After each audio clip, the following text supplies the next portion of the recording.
question. Just kind of let's talk for a minute. That's a great question, man. So you have to understand this truth. It's something I understood a long time ago.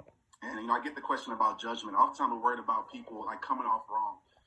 No matter how wrong or right you come off, there's going to be somebody who thinks that you're coming off wrong. No matter how right you are, right? It's just the world. Everybody has different perspectives, and I respect everybody's perspective. But my job is to be pure and be true and transparent to my heart. And so I'm always thinking about these words. Your transparency leads to your transformation. Your transparency leads to other people's transformation. So it's my duty, especially when I know my soul, I'm coming from a pure place. I'm not putting hate into the world or anything like that. It's my duty to be true to what's on my heart. And so I'm always going to do that. And people respect that because, listen, we hear the word real, right? When you're real, that doesn't mean, you have to be super passionate. You got to be, whatever. Like when you're real, just being pure, I don't know what it is, but it builds connection. You become relatable. Too many times on social media, right, we allow perception to be our guide. What does that mean? We allow how people see us to control us. And so we think that, if I show this side of me, they're not going to follow me, or I'm going to lose my expertise, or all of these things. And what happens is you put yourself in a prison, right? And it's one of the worst places to live. I dealt with that at a point in my career, and I was like, no more. I'm going to be free. I'm going to talk about my struggles. I'm going to talk about my highlights. I'm going to talk about the whole thing because I want to show people like the whole perspective of really what's going on. And that's what people want to see. You become relatable. And as a social media tip, this is a side note, as my daughter Marley's in here. Hey, baby. 3 E's. Hey, Maria, can you get Marley for me? 3 E's. What? Oh, no. When I'm speaking on stages, whatever, it's 3 E's. Number 1, and these are things I feel people relate to. They either relate to, and think about this in your life, they either relate to entertainment, right? And entertainment doesn't have to be some crazy thing, right? Maybe you're just an entertaining person. They relate to entertainment.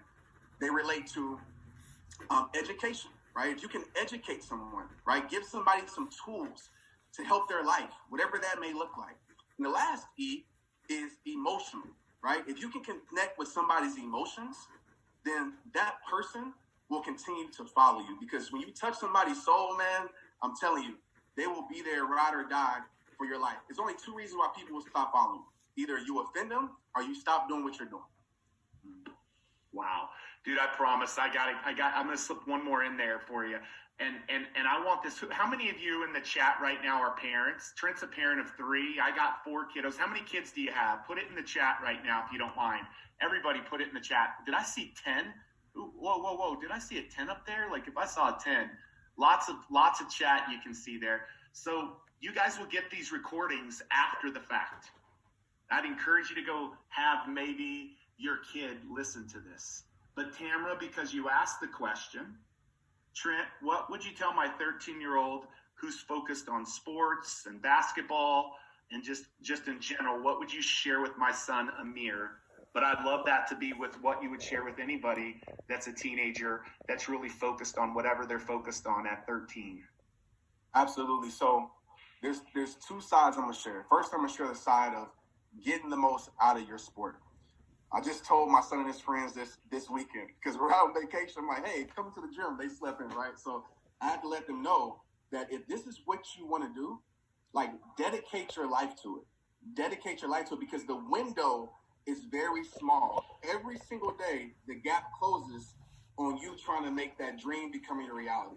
And if you treat it like a hobby, I said this in the speech, if you treat it like a hobby, it's probably going to give you hobby results. You have to, and this word is strong, you have to be obsessed with the work, right? The grind. You have to be obsessed with going to run miles, getting out of the sandpit, doing the things that everybody isn't willing to do. And it's hard because unless you got a strong circle of friends, most of your friends are going to want to play video games. I'm not telling you not to have a kid life. They're going to do all of those things. But the thing I tell Tristan, which is my 12-year-old, is this. You have 168 hours a week. If you say this means you're everything, you want to be a professional athlete or go to college or just be an outstanding middle school football player or even high school football player, then the hours you spend, right, should reflect. It reflects. So if you're spending 80% of your hours playing Fortnite, then don't get mad when you don't get the results from sports. It's just true and a part of life, right? So how you spend your time reflects what you truly care about. Not what you say, how you spend your time reflects what you truly care about. In saying that, I want to say this too. It might seem like a very contradictory statement, but dive deep with this. Your sports is what you do, is not who you are. Okay? Who you are is you. There will come a time, whether it's middle school, high school, professional, being a professional athlete, where you have to retire, right? There comes a time when it's done. It's over. You know, in life in general, we all got to retire at some point.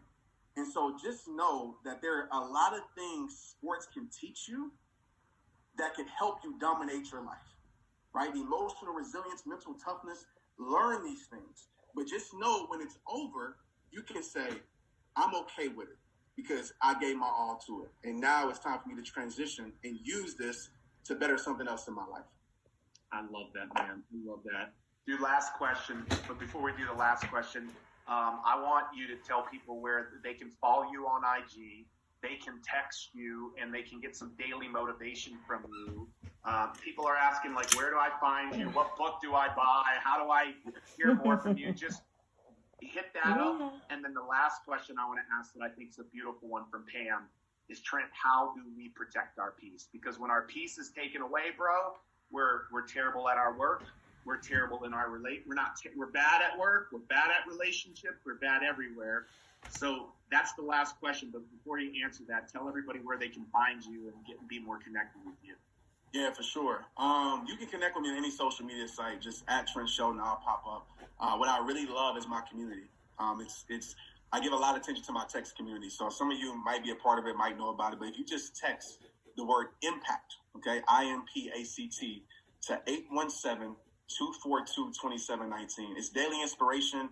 I do like lives on Zoom that nobody knows about in the social media world. Or when I go live, you're able to know about it because I let my community know everything. So even when I come to cities, like I let people know, hey, I'm in your city. Let's go for a hike. Like I do stuff like that. So text if you can. And then also with books, I have The Greatest You, which is a book for adults. And that's been out for a year. And I have Straight Up, which is a book for young adults. And then my podcast, Straight Up, is, if you like the way I just speak from the heart and everything, then you will love the podcast. To answer that question, I believe from Pam, how do you protect your peace? So it looks different for everyone. But one thing that I tell people is you have to prioritize your peace.